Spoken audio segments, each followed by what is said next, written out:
1 Samuel, chapitre 9. Saül auprès de Samuel à Rama. Il y avait un homme de Benjamin du nom de Kish, fils d'Abiel, fils de Tseror, fils de Beth-Kora, fils d'Aphia, fils d'un Benjaminite. C'était un homme puissant et important. Il y avait un fils du nom de Saül, homme d'élite et beau, plus beau qu'aucun des Israélites, et les dépassant tous de la tête. Les ânesse de Kish, père de Saül, s'égarèrent, et Kish dit à Saül, son fils, « Prends avec toi l'un des serviteurs.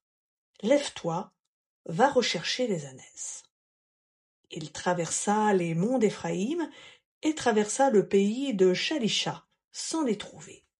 Il traversa le pays de Shaalim, et rien.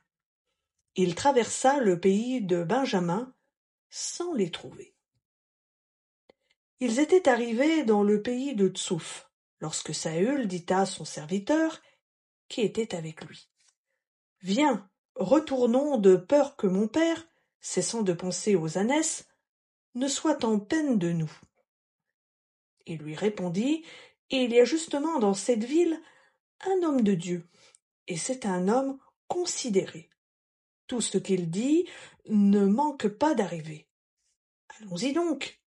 Peut-être nous indiquera-t-il le chemin que nous devons prendre. » Saül dit à son serviteur, « Mais si nous y allons, que porterons-nous à l'homme de Dieu? Car il n'y a plus de pain dans nos sacs, et nous n'avons aucun présent à offrir à l'homme de Dieu. Qu'est-ce que nous avons? » Le serviteur reprit la parole et dit à Saül, « Voici que j'ai sur moi le quart d'un sicle d'argent.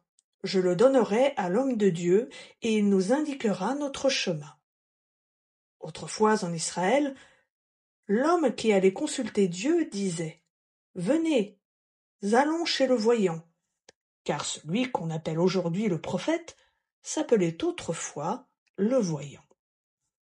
Saül dit à son serviteur, « Bien dit, viens, allons-y. » Et ils allèrent à la ville où était l'homme de Dieu. Comme ils montaient à la ville, ils trouvèrent des jeunes filles qui sortaient pour puiser de l'eau, et ils leur dirent, « Le voyant est-il ici? » Elles leur répondirent, « Oui, il est devant toi. Mais maintenant, va vite, car aujourd'hui il est venu à la ville parce qu'il y a un sacrifice pour le peuple sur le haut lieu. Quand vous serez entrés dans la ville, vous le trouverez avant qu'il monte sur le haut lieu pour manger, car le peuple ne mangera pas avant qu'il soit arrivé, parce qu'il doit bénir le sacrifice, après quoi les invités mangeront. Montez donc maintenant, et à l'instant, vous le trouverez. » Comme ils arrivaient au milieu de la ville, Samuel sortit à leur rencontre en montant vers le haut lieu. Or, un jour avant l'arrivée de Saül, l'Éternel avait averti Samuel en disant, « Demain, à cette heure-ci, je t'enverrai à un homme du pays de Benjamin, et tu lui donneras l'onction pour qu'il soit le conducteur de mon peuple d'Israël. Il sauvera mon peuple de la main des Philistins, car j'ai pris garde à mon peuple, parce que son cri est venu jusqu'à moi. » Samuel aperçut Saül, et l'Éternel lui dit, « Voici l'homme dont je t'ai parlé, c'est lui qui détiendra le pouvoir sur mon peuple. » Saül s'approcha de Samuel à la porte de la ville et dit, « Indique-moi, je te prie, où est la maison du voyant. » Samuel répondit à Saül, « C'est moi le voyant. Monte avec moi vers le haut lieu. Vous mangerez aujourd'hui avec moi.